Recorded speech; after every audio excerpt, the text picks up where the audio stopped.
Halo semuanya, perkenalkan nama saya Moses Timothy Marpaung.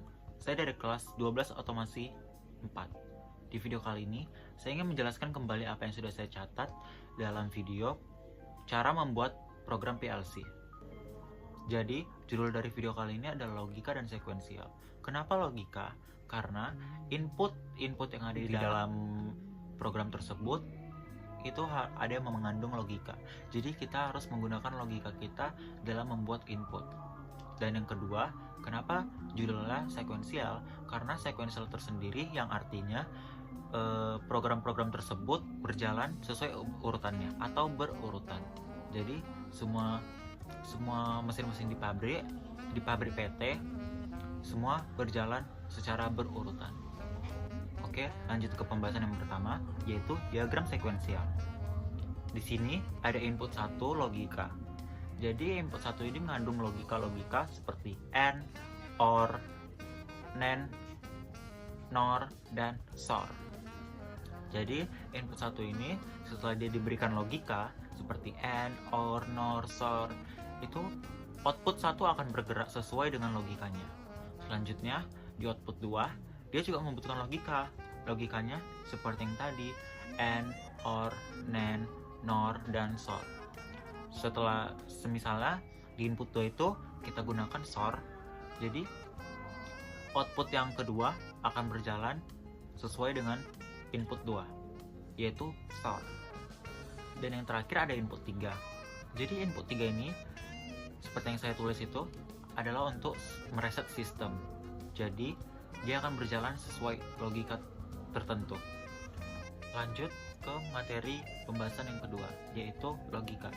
Logika di sini ada AND, OR, NAND, NOR, dan exclusive OR. Jadi di sebelah kiri AND, OR, NAND, NOR, dan SOR ada I1, I2, I3 atau input 1, input 2, dan input 3. Jadi kita akan lanjut ke pembahasan yang AND dulu, yang pertama.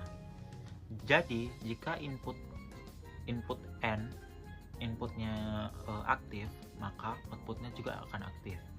Dan jika inputnya off atau mati, maka outputnya juga akan mati.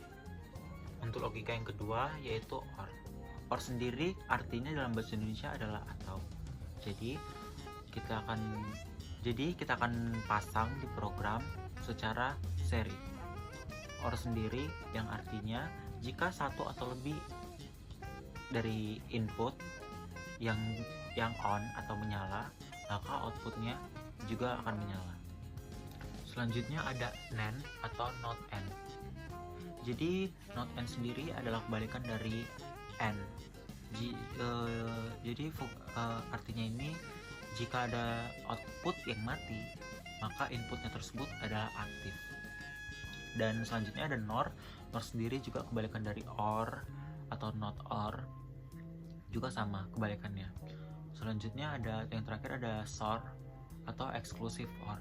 Jadi exclusive OR ini dia itu jika outputnya akan hidup jika inputnya yang aktif itu terhitung ganjil. Ya, jadi seperti itu. Jadi kita akan membahas selanjutnya poin materi yaitu studi kasus. Jadi studi kasus di sini itu jika tombol 1 dan 2 ditekan, lampu 1 menyala. 5 detik kemudian lampu 2 menyala dan lampu 1 mati. 10 detik kemudian lampu 3 menyala dan lampu 2 mati. 5 detik kemudian lampu 3 mati dan sistem reset. Dan jika tombol 3 dan 4 ditekan, semua lampu mati. Jadi sebelum kita mulai membuat flowchartnya, kita kan udah tahu studi kasusnya apa. Selanjutnya kita harus memberikan alamat pada input dan output tersebut. Jadi di sini tombol 1 dan 2. Jadi di sini sudah saya tulis tombol sesuai dengan yang ada di video. Tombol 1 itu atau TB1 itu 0.00, TB2 itu 0.01, TB3 0.02, TB4 0.03. Itu untuk inputnya. Dan untuk outputnya LP atau lampu yang pertama itu ada lampu 1 100 LP2 100.01, LP3 100.02. Jadi kita udah tahu nih alamat input outputnya, bertujuan agar kita tahu nanti alamat-alamat di ladder diagramnya atau programnya. Oke, setelah studi kasus kita lanjut ke flowchartnya. Jadi di sini di flowchartnya ini kita lihat itu sudah saya berikan tanda nomor 1, 2, 3, 4, 5, 6, dan 7. Jadi pertama kita mulai dari yang pertama dulu, yaitu TB1 dan TB2 atau tombol 1 dan tombol 2. Tombol 1 dan tombol 1. Jadi di sini kita juga baca studi kasusnya ya. Jadi perintah yang pertama atau studi kasus yang pertama itu jika tombol 1 dan 2 ditekan, lampu 1 menyala. Jadi di sini dibuatnya TB1 dan TB2. Nah, TB1 dan 2 ini berarti dia kalau dalam logika itu adalah gerbang logika OR karena dia 1 dan 2. Jadi dia menggunakan OR. Selanjutnya TB1 dan TB2 ditekan, lampu 1 menyala. Nah, di sini setelah TB1 dan TB2 menyala, lampu satunya ditekan, maksudnya lampu satunya menyala. Nah, kita lihat pada nomor 5, di situ tertulis LP1 on, berarti tandanya lampu 1 sudah menyala. Nah, di studi kasusnya itu 5 detik kemudian lampu 2 menyala dan lampu 1 mati. Nah, karena ini ada timer, jadinya kita bikin timernya itu 000 pagar 50, yang artinya 5 detik. Jadi setelah TB1 dan TB2 ditekan, lampu 1 menyala dan timer mulai menghitung 1, 2, 3, 4, 5, lalu lampu 1 mati. Kemudian lampu 2 menyala dan lampu 1 mati. Nah, pada di nomor 2 ini logikanya itu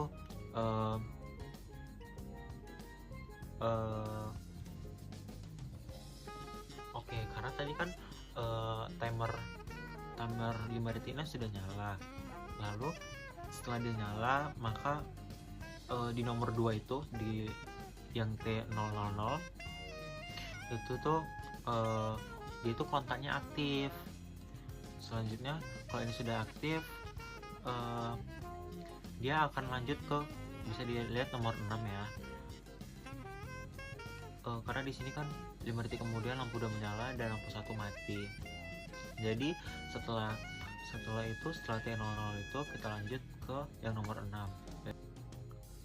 Nah, jadi di situ tuh ada lampu 1 off dan lampu 2 on. Yang tadi di soalnya itu di studi kasusnya 5 detik kemudian lampu 2 menyala dan lampu 1-nya mati. Jadi di situ lampu 2 menyala dan lampu 1-nya mati. Nah, terus di situ 10 detik kemudian lampu 3 menyala. Makanya di situ ditaruh timer 0.01 tim 001 pagar 100, yang artinya timernya 10 detik. Nah, setelah 10 detik kemudian 1, 2, 3, 4, 5, 6, 7, 8, 9, 10 dia lanjut tuh men-trigger kontak T001. Nah, karena tadi W00 itu sudah aktif, kita tekan, maka W0.01 nya juga aktif, yang di nomor 1 dan nomor 2. Nah, setelah tadi T0.0 itu aktif atau ke-trigger, maka sesuai dengan studi kasusnya itu lampu 3 menyala dan lampu 2 mati. Seperti yang ada di situ, L2 off, L3 on. Nah, di situ kenapa ada timer 50? Karena 5 detik kemudian lampu 3 mati dan sistem reset. Makanya diberikan timer 5 detik. Nah, setelah 5 detik 1, 2, 3, 4, 5, maka T002 nya itu akan mereset atau mati. Nah, yang mati itu lampu 3 ya. Setelah lampu 3 mati dan sistemnya reset. Selanjutnya di situ ada di studi kasusnya, jika tombol 3 dan 4 ditekan, semua lampu mati. Nah, ini tuh menggunakan logika OR. karena dia pilih salah satu, pilih nomor 3 mati, jika tombol nomor 3 ditekan dia akan mati, ataupun tombol nomor 4 juga ditekan dia akan mati.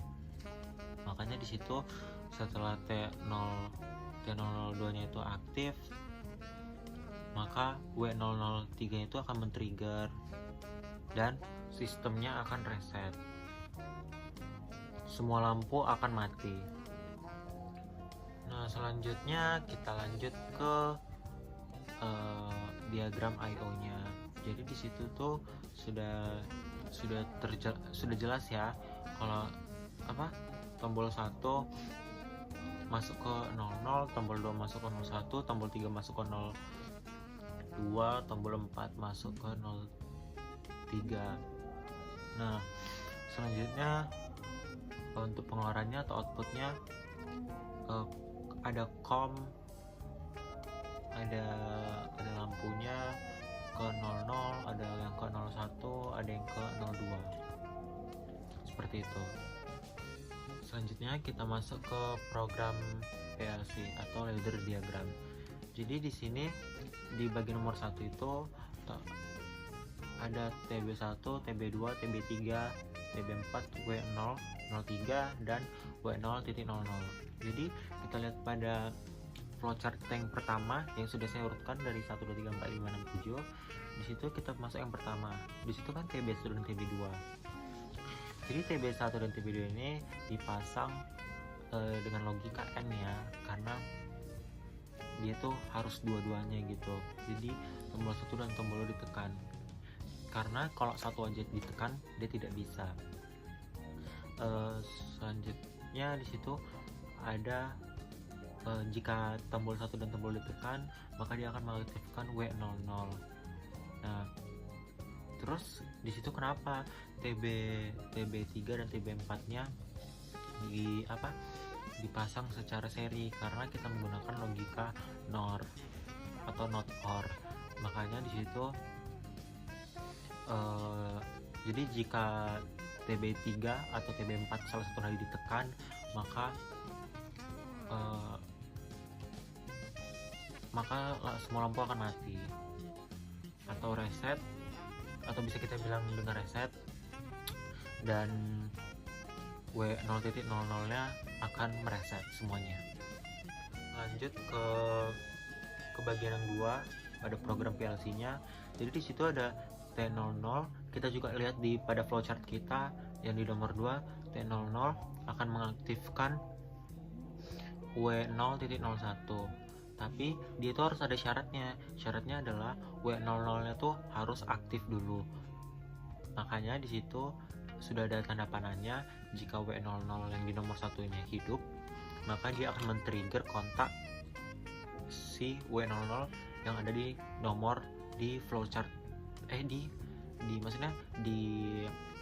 di program di nomor 2, yaitu W0.00 itu kontaknya. Jadi kalau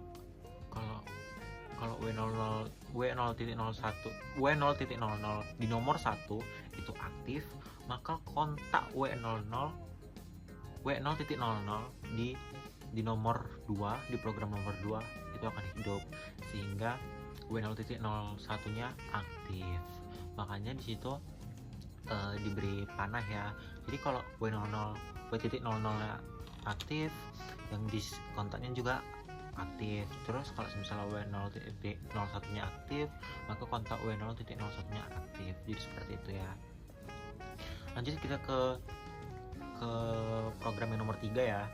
Jadi di situ kontak T001 nya itu akan aktif jika W0.00 nya aktif, W0.02 nya aktif, maka yang pertama kali itu disyaratkan adalah kontak si W0.01 nya itu harus aktif. Makanya dilihat saja di bagian panah-panahnya itu sampai ke nomor 4 juga ya. Dan itu semua dari yang nomor 1, nomor 2, nomor 3, nomor 4 itu dipakai latching atau pengunci, supaya saat kita menekan tombol, misalnya di nomor 1 itu, di program nomor 1 itu TB1 atau dan TB2 itu kan ditekan bersamaan. Jadi tuh pas kita tekan, dia tuh pas kita nih pencet nih, dia tuh setelah kita lepas tangan kita, tidak menekan tombol lagi, dia tuh tetap aktif gitu, tetap aktif. Karena kalau tidak ada pengunci, kita harus tekan terus, tekan terus, dan jika kita lepas, dia akan mati.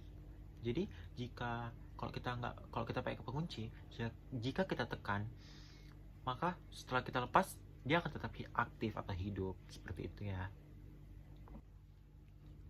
Oke, selanjutnya kita masuk ke program PLC atau ladder diagramnya ke yang nomor 5 ya. Nah, di situ ada W0.00. Nah, W0.00 ini itu tuh kontak. Jadi dia akan aktif saat internal si W0.00 itu atau coilnya lah, relay coilnya itu harus aktif. Jadi yang di nomor 1 itu, yang di programming di nomor 1 itu, W0.00 itu harus aktif dulu, baru maka si kontak W0.00 di nomor 5 akan aktif, sehingga aliran masuk dan lampu 1 hidup. Nah, jadi dan di bawah itu ada timer, dan timernya menyala selama 5 detik. Nah, selanjutnya di nomor 5 itu kan ada W0.01, dan itu tuh dia normally close. Jadi dia itu akan bersambungan dia sama si nomor 6, program nomor 6. Jadi kalau W0.01 di nomor 6 itu aktif, maka si W0.01 di nomor 5 akan mati, dan arus akan masuk ke lampu 2. Selanjutnya timer 1 nyala selama 10 detik. Dan di yang terakhir nomor 7 itu ada W0.02. Nah, W0.02 ini saat dia aktif, dia akan memutuskan W0.02 yang ada di nomor 6. Nah, sehingga lampu 2 nya itu akan mati.